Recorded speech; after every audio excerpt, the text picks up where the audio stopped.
Hello friends, आप सभी का आपके YouTube चैनल पे एक बार फिर से स्वागत है। और आज इस वीडियो में हम बात करने जा रहे हैं भारत इलेक्ट्रॉनिक्स लिमिटेड की तरफ से। यहाँ पर दो प्रकार की पोस्ट निकाली गई हैं, जिसमें कि हम प्रोजेक्ट इंजीनियर और ट्रेनिंग इंजीनियर 1 की ऑनलाइन फॉर्म के बारे में आज इस वीडियो में बात करने वाले हैं। जो टोटल यहाँ पर 260 पदों पे वैकेंसी निकाली गई है। और ये फॉर्म भरने का जो लास्ट डेट जो है आपका यहाँ पर 14 दिसंबर 2022 को रखा गया है। जहाँ पे मैक्सिमम एज जो प्रोजेक्ट इंजीनियर का जो है 32 साल दिया गया है। वहीं पे ट्रेनिंग इंजीनियर के लिए 28 साल यहाँ पे उम्र रखा गया है। अगर मैं फीस की बात करूं तो जनरल ओबीसी को यहाँ पर ट्रेनिंग इंजीनियर के लिए 177 रुपये देना है और SC ST को कोई फीस यहाँ नहीं देनी है। जबकि प्रोजेक्ट इंजीनियर की पोस्ट के लिए जनरल ओबीसी और ईडब्ल्यूएस को 472 रुपये पे करना है। जबकि SC ST और फिजिकली हैंडीकैप को यहाँ पे किसी प्रकार का फीस नहीं देना है। अब ये पेमेंट यहाँ है, आप SBI या डिमांड ड्राफ्ट के माध्यम से इसको पे कर सकते हैं। तो ऑनलाइन कैसे करना है, डिस्क्रिप्शन में लिंक मिलेगा आपके सामने। ये पेज ओपन हो जाएगा जहां पर आप देखेंगे recruitment for the post of training engineer and project engineer for Dell Ghaziabad का ऑप्शन देखने को मिलेगा। जहां पे आप देखेंगे लिंक टू अप्लाई ऑनलाइन का ऑप्शन देखने को मिल रहा है। यहाँ पे क्लिक करेंगे तो आपके सामने एक नया पेज ओपन होगा। अगर आपको फुल नोटिफिकेशन पढ़ना है तो यहाँ पर click here view new advertisement जो ऑप्शन देखने को मिल रहा है, आपको इसके ऊपर क्लिक कर सकते हैं। लेकिन आज इस वीडियो में हम ऑनलाइन करेंगे, तो यहाँ पे लिंक टू अप्लाई ऑनलाइन के ऊपर क्लिक करते ही आपके सामने ये पेज ओपन हो जाएगा। जहां पे आप प्रोजेक्ट इंजीनियर या ट्रेनिंग इंजीनियर जिस भी पोस्ट पर अप्लाई करना चाहते हैं, आप यहाँ पे क्लिक कर सकते हैं। इससे पहले आपको अप्लाई करने से पहले आपको अपना क्वालिफिकेशन देख लेना है कि आपका क्वालिफिकेशन क्या है और आप किस पोस्ट के लिए एलिजिबल है। अगर यहाँ पर आप देखना चाहें तो आप यहाँ पर ट्रेनिंग इंजीनियर की अगर बात करते हैं तो कम से कम आपका बीटेक, बीई या बीएससी कंप्लीट होना चाहिए 50% मार्क्स के साथ में। और साथ में यहाँ लिखा हुआ है 4 साल का बीटेक होना चाहिए। यानी कि लेटरल एंट्री वाले बच्चे इस फॉर्म का अप्लाई नहीं करेंगे। जिनके पास 4 साल का डिग्री का कोर्स होगा बीटेक का, वो अप्लाई करेंगे। और साथ में यहाँ पर 1 नवंबर 2022 तक में आपका एक्सपीरियंस कम से कम 1 साल का होना चाहिए रिलेवेंट पोस्ट के अंदर, चाहे वो इंडस्ट्रियल वर्क में होगा तो आपको 1 साल का कंप्लीट होना चाहिए। वहीं अगर मैं बात करता हूं तो प्रोजेक्ट इंजीनियर के लिए कम से कम यहाँ पर लिखा गया है कि आपका बीई, बीटेक या बीएससी कंप्लीट होना चाहिए 55% के मार्क्स के साथ में। और वहीं पर अगर आप SC ST या फिजिकली हैंडीकैप हैं तो 55% मार्क्स से भी अगर कम आपका है तो आप इस फॉर्म को अप्लाई कर सकते हैं। लेकिन साथ में यहाँ पे आपके पास 2 साल का इंडस्ट्रियल वर्क के अंदर आपका एक्सपीरियंस होना जरूरी है। ये दो नोटिफिकेशन आपको यहाँ पर समझ लेना है कि आपका कौन सा एलिजिबिलिटी यहाँ पर आ रहा है। इसके बाद यहाँ पर ट्रेनिंग इंजीनियर या प्रोजेक्ट इंजीनियर होगा, आपको इसके ऊपर क्लिक करना है। इसके बाद यहाँ पे आपके सामने नया पेज ओपन होगा जहाँ पे फ्रेश कैंडिडेट का यहाँ पे ऑप्शन आएगा, आपको इसके ऊपर क्लिक करना है। इसके बाद यहाँ पे आपका नाम पूछा जाएगा, आपको अपना यहाँ पे नाम भरना है जैसे कि मैट्रिकुलेशन में था। उसके बाद आपका जो डेट ऑफ बर्थ होगा अपना डेट ऑफ बर्थ लिखना है और उसके बाद फिर से आपको अपने डेट ऑफ बर्थ को री एंटर करना है। इसके बाद किस पोस्ट पे अप्लाई करना है तो यहाँ पे आप देखेंगे तो ट्रेनिंग इंजीनियर होगा तो ट्रेनिंग इंजीनियर, अगर आप प्रोजेक्ट मैनेजर के लिए फॉर्म भर रहे हैं तो प्रोजेक्ट मैनेजर आएगा। इसके बाद कौन सा ब्रांच आपका है तो अपना यहाँ ब्रांच का नाम देखने को मिल रहा होगा, ब्रांच का सिलेक्शन कर लीजिएगा। इसके बाद यहाँ पे आपको अपना ईमेल आईडी लिखना है। तो यहाँ पे जो आपका ईमेल जिस मेरा नाम vivukant@gmail.com था, तो मैंने यहाँ पे VIVVUKN लिखा और यहाँ पे जो @gmail.com मैंने नहीं लिखा। यहाँ पे सिलेक्शन करने के लिए कहा गया था किस डोमेन आपका कौन सा है, जीमेल है, हॉटमेल है, रेडिट मेल है, याहू है, जो भी होगा आपको सिलेक्शन कर लेना है। इसके बाद फिर से आपको अपना ईमेल आईडी को कंफर्म करना है और यहाँ पे पासवर्ड बनाना है जो कि कम से कम 4 कैरेक्टर का होना चाहिए। ये पासवर्ड बनाने के बाद यहाँ पे आपको बोला कि अपना नोटिफिकेशन पढ़ लीजिएगा, आपने एलिजिबिलिटी पार किया है कि नहीं किया है, वो यहाँ पे यस पे क्लिक करना होगा। इसके बाद सबमिट का ऑप्शन आएगा, आपको सबमिट के ऊपर क्लिक कर देना है। इसके बाद यहाँ देखेंगे आपका रजिस्ट्रेशन हो जाएगा जहाँ पे लिखा देगा कि आपका रजिस्ट्रेशन हो चुका है और आपकी ईमेल आईडी पे पासवर्ड और लॉगिन आईडी आपको भेज दिया गया है। अब यहाँ पे आप प्रोसीड टू लॉगिन का ऑप्शन जो है आप उसके ऊपर क्लिक कर देंगे। अब यहाँ पे जो आपका ईमेल आईडी है आपको अपना ईमेल आईडी लिखना है और पासवर्ड जो बनाया था वो लिखना है और किस पोस्ट के लिए अप्लाई कर रहे हैं उसका सिलेक्शन करना है। इसके बाद सबमिट का ऑप्शन आएगा, आपको सबमिट के ऊपर क्लिक करना है। अब यहाँ पे देखेंगे फिल एप्लीकेशन फॉर्म का ऑप्शन आएगा, आपको फिल एप्लीकेशन फॉर्म के ऊपर क्लिक करना है। इसके बाद यहाँ पर आपका जो नेक्स्ट प्रोसेस है फिल पर्सनल डिटेल का ऑप्शन देखने को मिलेगा, आपको इसके ऊपर क्लिक करना है। अब यहाँ पे नेम ऑफ कैंडिडेट पूछेगा, तो अगर मिस्टर है, मिसेस है, डॉक्टर है, मिसेस है, आप उसका सिलेक्शन कर लीजिएगा। इसके बाद आपका जेंडर पूछेगा, वो सिलेक्शन करना है और एग्जामिनेशन सेंटर यहाँ पे देख रहे हैं तो दिल्ली एनसीआर देखने को मिलेगा। इसके बाद यहाँ पे अपने पापा का नाम लिखना है, तो मिस्टर सिलेक्शन करने के लिए कहा गया है। उसके बाद पापा का अपना नाम यहाँ पे आपको लिख देना है, जैसा कि मैट्रिक के सर्टिफिकेट में था। इसके बाद यहाँ पे आपका एड्रेस भरने के लिए कहा जाएगा, तो यहाँ पे आपको अपना एड्रेस जो है फिलअप करना होगा। इसके बाद यहाँ पे आपको अपना एड्रेस लिखना है, तो यहाँ पर पहला लाइन में जो है अपना विलेज और वार्ड नंबर लिख सकते हैं, और दूसरे लाइन में यहाँ पे पोस्ट ऑफिस लिख सकते हैं, और तीसरे लाइन में यहाँ पे आप थाना का नाम लिख सकते हैं। इसके बाद सिटी क्या है, अपना सिटी का नाम लिखना है, और किस राज्य से बिलोंग करते हैं, पिन कोड क्या है वो लिखना है।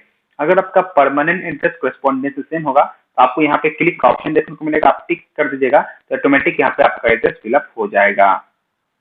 इसके बाद यहाँ पर आप देखेंगे आपको अपना मोबाइल नंबर भरने के लिए कहा जाएगा। उसके बाद यहाँ पर रिलीजन किससे बिलोंग करते हैं, आपका यहाँ पर रिलीजन का सिलेक्शन कर लीजिएगा। उसके बाद किस कैटेगरी से बिलोंग करते हैं, कैटेगरी का सिलेक्शन कर लीजिएगा, और आपका नियरेस्ट रेलवे स्टेशन कौन सा है आपको यहाँ पे लिख देना है। इसके बाद मैरिटल स्टेटस बताना है कि मैरिड है कि अनमैरिड है। उसके बाद नेशनलिटी बताना है, तो आपको यहाँ पे इंडियन का सिलेक्शन कर देना है। इसके बाद आपसे पूछा जाएगा कि आप बेल के अंदर पहले से काम कर रहे हैं या नहीं कर रहे हैं, आपको यहाँ पे यस और नो के ऊपर क्लिक करना है। इसके बाद फिजिकली हैंडीकैप है कि नहीं, आपको यस और नो के ऊपर क्लिक करना होगा, और लास्ट में यहाँ पे आने के बाद यहाँ पे आपको डिक्लेरेशन के ऊपर यस पे क्लिक कर देना है, और यहाँ पर सेव पर्सनल पर्टिकुलर्स का जो ऑप्शन दिया हुआ है आप उसको सेव कर देंगे। अब यहाँ पे पहला प्रोसेस कंप्लीट होता है, फिर यहाँ पे एजुकेशन क्वालिफिकेशन का डिटेल भरने के लिए कहा जाएगा। तो मिनिमम क्वालिफिकेशन यहाँ देख पाएंगे, सबसे पहले आपको 10th, फिर 12th और डिप्लोमा, फिर ग्रेजुएशन पे चलना है। यानी कि मान लीजिए कोई बच्चे 10th पास के बाद डायरेक्टली वो डिप्लोमा में एडमिशन ले लिए होंगे, और उसके बाद से वो फिर डायरेक्ट बीटेक में एडमिशन लिए हैं, तो आप यहाँ पे उसके हिसाब से सिलेक्शन कर सकते हैं। अगर आपने इंटर के बाद ही अपना बीटेक कंप्लीट किया है तो आप उसको यहाँ पर डिप्लोमा छोड़ देंगे। तो 10th का पहले सिलेक्शन कीजिएगा, और यहाँ पे 8 क्वालिफिकेशन का ऑप्शन आएगा, उसके ऊपर क्लिक करना है। उसके बाद यहाँ पे क्वालिफिकेशन पूछा जाएगा, तो यहाँ पर मेट्रिकुलेशन या 10th लिख सकते हैं। इसके बाद यहाँ पे सब्जेक्ट पूछा जाएगा, अगर आप मैट्रिक का भर रहे हैं तो यहाँ पे आपको ऑल सब्जेक्ट लिखना है। इसके बाद ड्यूरेशन कितना साल का होता है, तो मैट्रिक 1 साल का ही होता है, आपको 1 साल का सिलेक्शन कर देना है। कब पास किए हैं, तो महीना और जो ईयर होता है कब पास किए हैं उसका सिलेक्शन कर लेना है। किस बोर्ड से पास किए हैं उस बोर्ड का नाम लिखना है। मार्किंग स्कीम क्या था, सीजीपीए सिस्टम था या मार्क्स सिस्टम था, आप यहाँ पे सिलेक्शन कर लेंगे। इसके बाद आप कितना सीजीपीए ऑब्टेन हुआ, अपना ऑब्टेन यहाँ लिखिएगा, कितना सीजीपीए में था। अगर आपका मार्क्स कितना आया था तो मार्क्स लिखिएगा और कितना में आया था। इसके बाद यहाँ परसेंटेज कितना आपका होगा, तो अपना परसेंटेज को कैलकुलेट कर लीजिएगा। अगर आप सीजीपीए सिस्टम से आ रहे हैं तो जितना भी आपका सीजीपीए आया होगा, मान लीजिए 8.5 सीजीपीए किसी का है तो 9.5 से मल्टीप्लाई कर दीजिएगा, उसके बाद जो वैल्यू आता है वही आपका यहाँ पे परसेंटेज आ जाएगा। इसके बाद यहाँ पे आएंगे तो यहाँ पे आपको डिवीजन पूछेगा, तो यहाँ पे फर्स्ट सेकंड थर्ड होंगे, तो आप यहाँ पे लिख सकते हैं। तो सीजीपीए बच्चे ध्यान रखेंगे, जिनका 60% से प्लस नंबर आ रहा है वो फर्स्ट कहलाएंगे, और 45% से जिसका प्लस नंबर आ रहा है वो सेकंड होंगे, और 45 से कम जो इनका आ रहा है और 30% के बीच में आ रहा है वो यहाँ पे थर्ड का सिलेक्शन कर लेंगे। इसके बाद डिलीवरी मोड है, तो पूरा फुल टाइम यहाँ पे सिलेक्शन कीजिएगा और सेव क्वालिफिकेशन के ऊपर क्लिक कर दीजिएगा। इसके बाद यहाँ पर अब यहाँ पे आपको 12th का डिटेल या डिप्लोमा का डिटेल जो भरना है आप यहाँ पे भर सकते हैं। तो यहाँ पर जो भी आपका कंप्लीट है क्वालिफिकेशन उसके ऊपर क्लिक कर देना है। अब इसके बाद यहाँ पे आपका डिप्लोमा या 10th का डिटेल बोलेगा, तो आपको यहाँ पर सिलेबस यहाँ पे सब क्वालिफिकेशन है, तो यहाँ पर 12th वाले बच्चे होंगे तो 12th लिखिएगा, अगर डिप्लोमा है तो डिप्लोमा लिख दीजिएगा। सब्जेक्ट के बारे में पूछेगा तो आपको यहाँ पे सब्जेक्ट, अगर आप इंटर से भरे हैं तो आपका इंटर का सब्जेक्ट जो होगा यहाँ पे लिख दीजिएगा, अगर आप डिप्लोमा की हैं तो आपका सब ब्रांच का नाम दिखेगा। उसके बाद कब आप कितना साल का कोर्स था, तो कैसे कीजिएगा, आपने जब एडमिशन लिया था उस समय से लेकर और आपने जब पास किया उस टाइम का देख सकते हैं। नहीं तो आपको जो सर्टिफिकेट मिला होगा उसमें लिख देता है कि एग्जामिनेशन यहाँ से स्टार्ट हुआ था और कब तक चला है वो आपको डेट होगा, तो वहां से भी आप कैलकुलेट कर लीजिएगा और यहाँ पे एक्सपेक्टेड जो है आप यहाँ पे भर दीजिएगा अपना ड्यूरेशन का। उसके बाद कब पास किए हैं देखिएगा, सर्टिफिकेट में लिखा होगा, किस बोर्ड से पास किए आपको लिखना है। मार्किंग स्कीम बताना है कि सीजीपीए सिस्टम था या मार्क्स सिस्टम था, सीजीपीए के आपको मार्क्स कितना आया था, कितना में परसेंटेज कैलकुलेट होगा, फिर अपने फर्स्ट सेकेंड थर्ड जो पास किया है और फुल टाइम कोर्स किए होंगे तो फुल टाइम के ऊपर क्लिक कर देना है। इसके बाद सेव क्वालिफिकेशन का ऑप्शन आएगा, आपको सेव क्वालिफिकेशन के ऊपर क्लिक करके फिर से यहाँ पर आप देखेंगे तो ग्रेजुएशन और बीटेक का ऑप्शन देखने को मिलेगा, आप उसके ऊपर क्लिक कर देंगे। इसका क्वालिफिकेशन पूछेगा तो क्या कंप्लीट किया, तीनों में जो भी होगा आप सिलेक्शन कर लीजिएगा। इसके बाद जो ब्रांच का नाम आएगा वो लिखिएगा, कितने साल का कोर्स है तो आपको यहाँ पे साल का कोर्स भी सिलेक्शन कर लीजिएगा। इसके बाद आपने कब पास किया है तो उसका जो डेट होगा आपको वो भी लिख देना है। इसके बाद किस बोर्ड से पास किए उस बोर्ड का नाम लिखना है। मार्किंग स्कीम के बारे में बताना है कि मार्क्स सिस्टम कितना था, आपको कितना आया है, और उसके बाद यहाँ परसेंटेज कैलकुलेट हो जाएगा और डिवीजन कौन सा आता है तो 55% प्लस होगा तो इस पर क्लिक कर दीजिएगा और डिलीवरी मोड यहाँ पे फुल टाइम का होगा। इसके बाद यहाँ पे आपको सेव क्वालिफिकेशन का ऑप्शन देखने को मिलेगा। आपको सेव क्वालिफिकेशन के ऊपर क्लिक कर देना है और यहाँ पे ये डाटा भी आपका सक्सेसफुली सेव हो जाएगा। अब यहाँ पे देख लीजिएगा आपने जो भरा है डिटेल वो सब कुछ सही है कि नहीं। जब सही होगा तभी यहाँ पे validate qualification and proceed to next step के ऊपर आपको क्लिक करना है। अब यहाँ पे 1 साल का एक्सपीरियंस का डिटेल भरने के लिए कहा जाएगा, तो वो फुल टाइम होना चाहिए 1 नवंबर 2022 तक में। तो यहाँ पर ध्यान रखिएगा, यहाँ पर ये भी लिखा गया है कि टीचिंग और रिसर्च एक्सपीरियंस को वो कंसिडर नहीं किया जाता है एक्सपीरियंस के तौर पर, ये यहाँ पे बताया जा रहा है। इसके बाद यहाँ पे आपको बताना है कि आपने कंप्लीट किया है 1 साल का ट्रेनिंग, तो यस पे क्लिक करना है और बताना है कितने महीने का किया है। यहाँ मंथ, यहाँ पे साल है तो पहले यहाँ पे साल का सिलेक्शन कीजिएगा। कितने मंथ किया है तो मंथ का भी अगर होगा तो आप दे दीजिएगा। अगर परफेक्ट 1 साल ही किए हैं तो यहाँ पे 1 और 0 मंथ यहाँ पे सिलेक्शन कर सकते हैं। इसके बाद यहाँ पे देखेंगे save data and proceed to next option देखने को मिल रहा होगा, आपको ये भी क्लिक कर सकते हैं। इसके बाद यहाँ पे आपको बताया गया है कि आपका यहाँ पे उससे पहले आपको एड एक्सपीरियंस का जो ऑप्शन आता है, आपको एड एक्सपीरियंस का सिलेक्शन करना है। इसके बाद कब से कब आपने कंप्लीट किया है आपको यहाँ पे सिलेक्शन करना होगा। ठीक है, तो अपना यहाँ पे सिलेक्शन कर लीजिएगा। इसके बाद यहाँ पर आपसे पूछेगा कि आपने कब तक किया है एक्सपीरियंस है, तो वो कर दीजिएगा। अगर मान लीजिए अभी आप चल ही रहे हैं, अभी भी आपका चल रहा है, तो आज का डेट भी आप यहाँ पे सिलेक्शन कर लीजिएगा। इसके बाद किस जगह पे काम कर रहे हैं, प्राइवेट में है, पीएसयू में है, ऑटोनोमस में, उसका नाम लिखेगा। किस गवर्नमेंट या किस ऑर्गेनाइजेशन में काम कर रहे हैं उसका आप यहाँ पे नाम लिख दीजिएगा। इसके बाद वो कहाँ है वो ब्रांच या जो आपका ऑर्गेनाइजेशन है तो उसका आप यहाँ पे नाम लिख के दीजिएगा। किस पोस्ट के ऊपर आप काम कर रहे हैं तो आप यहाँ पे उसका नाम भी यहाँ पे लिख सकते हैं। इसके बाद यहाँ पे देखेंगे तो आपसे पूछा कितना सैलरी है आपकी, वो आपको यहाँ पे सैलरी लिख देना है। ठीक है, तो पूरा जितना सैलरी आपको मिलेगा तो आपने यहाँ पे सैलरी का भी अमाउंट लिख देना है। पे स्केल होगा छोड़ नहीं मालूम छोड़ दीजिएगा। इसके बाद टेम्पोररी है या परमानेंट है आपको उसका सिलेक्शन करना है। ड्यूटी का काम क्या है तो यहाँ पे अपना ड्यूटी जो आपका वर्क वो काम होगा वो आपको लिख देना है। इसके बाद यहाँ पे सेव एक्सपीरियंस का ऑप्शन आएगा, आपको सेव एक्सपीरियंस के ऊपर क्लिक कर देना है। अब यहाँ पे देखेंगे तो यहाँ पूछा जाएगा कि आपने कितना महीना काम किया है या कितना है। उसके बाद यहाँ पे save data and proceed to next step के ऊपर क्लिक कर दीजिएगा। अब इसके बाद यहाँ पे आपको प्रोसीड नेक्स्ट का ऑप्शन देखने को मिलेगा, आपको प्रोसीड नेक्स्ट के ऊपर क्लिक करना है। अब यहाँ पे फोटो और सिग्नेचर जो है आपको अपलोड करने के लिए कहा जाएगा। आपको फोटो और सिग्नेचर दोनों अपलोड करना है और ध्यान रखना है ये साइट आपका 50 KB का साइज का होना चाहिए और वो भी जेपीजी फॉर्मेट के अंदर। अब इस दोनों डॉक्यूमेंट को अपलोड करने के बाद यहाँ पे आपको अपलोड योर सिग्नेचर का ऑप्शन देखने को मिलेगा। आपको उसके ऊपर क्लिक करने के बाद ही यहाँ पे आपका अपलोड होगा। नेक्स्ट पे आपको क्लिक कर देना है। अब यहाँ पे आपको पूछेगा 10th का मार्कशीट जो कि आपको अपलोड करना है और वो भी पीडीएफ फॉर्मेट के अंदर ही, 300 KB से ज्यादा नहीं होना चाहिए।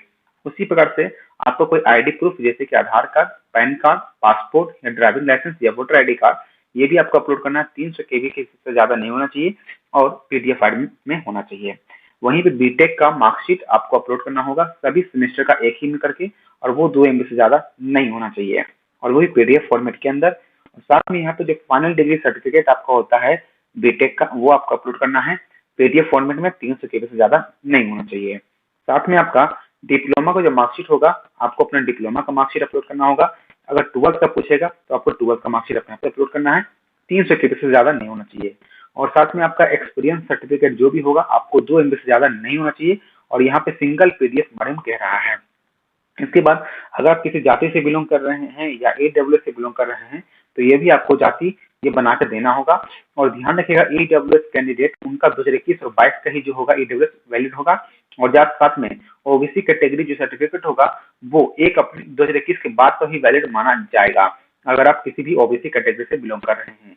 इसके बाद आपका सीजीपीए या ओजीपीए यानी कि सीजीपीए सिस्टम को जब कन्वर्ट किया जा रहा है परसेंटेज में तो उसका भी एक पीडीएफ आपको अपलोड करना पड़ेगा कि किस माध्यम से उसको ये किया जा रहा है, आपको कह सकते हैं कि उसको चेंज किया जा रहा है। तो सभी डॉक्यूमेंट्स यहाँ पे आपको अपलोड करने के बाद यहाँ पे and proceed to submit application का ऑप्शन देखने को मिलेगा। आप इसके ऊपर क्लिक करेंगे और यहाँ पे देखेंगे प्रीव्यू एप्लीकेशन का ऑप्शन देखने को मिलेगा। आपको प्रीव्यू पे क्लिक करके अपना फॉर्म का एक बार प्रीव्यू देख लेना है कि आपने जो अपना डिटेल भरा है वो सब कुछ सही है कि नहीं है। अगर सब कुछ सही है तभी यहाँ पे जो proceed to submit application form का ऑप्शन देखने को मिलेगा। आप यहाँ पे सबमिट करके ही यहाँ पे आप प्रिंट निकाल सकते हैं। अगर आप किसी कैटेगरी से बिलोंग कर रहे हैं जैसे कि ओबीसी छोड़कर यानी एससी एसटी या फिजिकली हैंडीकैप है तो आपको यहाँ प्रिंट मिल जाएगा। लेकिन अगर आप ओबीसी या जनरल कैटेगरी या ईडब्ल्यू से बिलोंग कर रहे हैं तो इसमें जो पेमेंट कहा गया है जितना भी पेमेंट आपको पेमेंट कंप्लीट करके ही प्रिंट मिलेगा। अगर कुछ गलती है तो यहाँ पे एडिट एप्लीकेशन फॉर्म का ऑप्शन देखने को मिलेगा। आप यहाँ पे एडिट करके भी अभी बहुत कुछ चेंज कर सकते हैं। तो इस प्रकार से जो आपका फॉर्म होगा वो फाइनली सबमिट हो जाएगा और आपको प्रिंट यहाँ से निकाल के रख लेना है और आपके फ्यूचर रेफरेंस के लिए।